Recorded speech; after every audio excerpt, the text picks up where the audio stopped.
अरे बाळा, बास रे बास. अरे नको. सावकाश. काही नाही काही नाही काही नाही, ठीक आहे. पण तू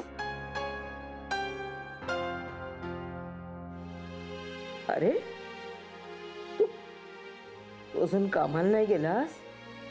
निघतोय आई, निघतो.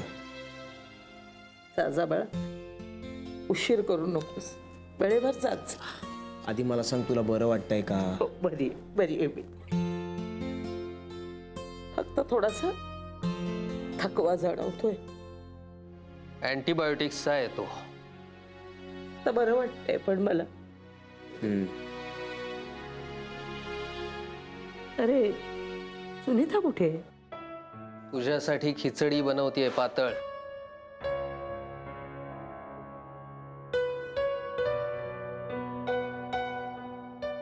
आई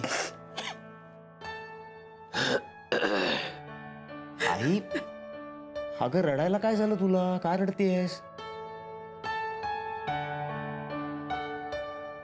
माझी लायकी आहे का रे?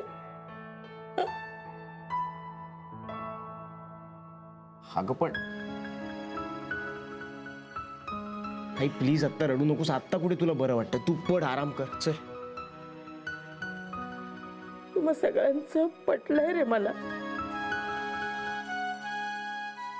आई ठीक आहे, आपण ते सगळं नंतर बोलू. आत्ता नको, आता तू पड, आराम कर, चल चल चल. माझं खाणं पिणं, माझ्या औषधाच्या वेळा, एवढी कुठली सून करणार आहे रे सेवा?